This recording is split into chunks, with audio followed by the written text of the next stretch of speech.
ቤተ ክርስቲያን ባሕረ ጥበባት ቤተ ክርስቲያን ባሕረ ጥበባት። በስመ አብ ወወልድ ወመንፈስ ቅዱስ አሐዱ አምላክ።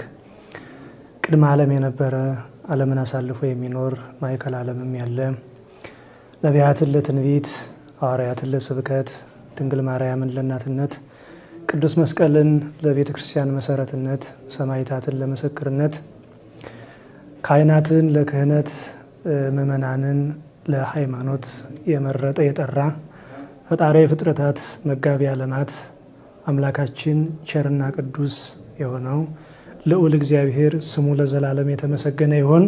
የተከበራችሁ በኢትዮጵያም ከኢትዮጵያ ውጭም አጠቃላይ በመላው ዓለም ያላችሁ እንኳን ለዘመነ አስተርእዮ እዚህ ታላቅ በዓል ምሉኡ ለተወሰነበት ረቂቁ ለገዘፈበት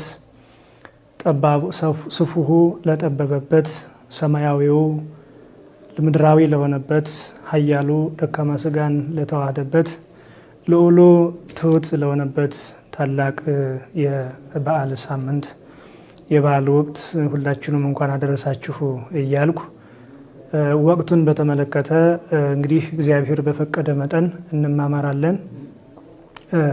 እንግዲህ ዘመን አስተርእዮ ነውና አስተርእዮ ለዚህ ደግሞ እንግዲህ መነሻ የምናደርገው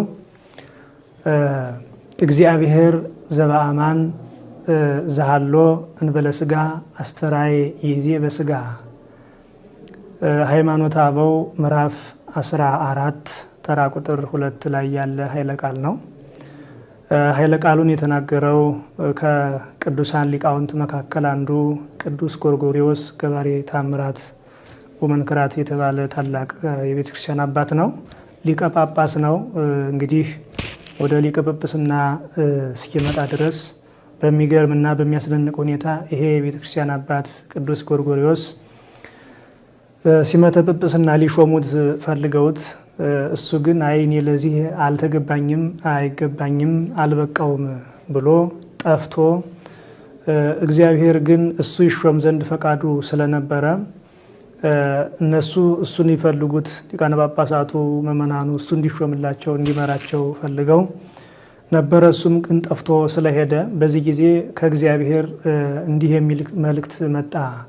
ጎርጎርዮስን በአካል አታገኙትምና በፈቃድ እግዚአብሔር ይመጣል፣ ግን በሌለበት ሹሙት አላቸው እግዚአብሔር። በዚህ ጊዜ ሴምናሁ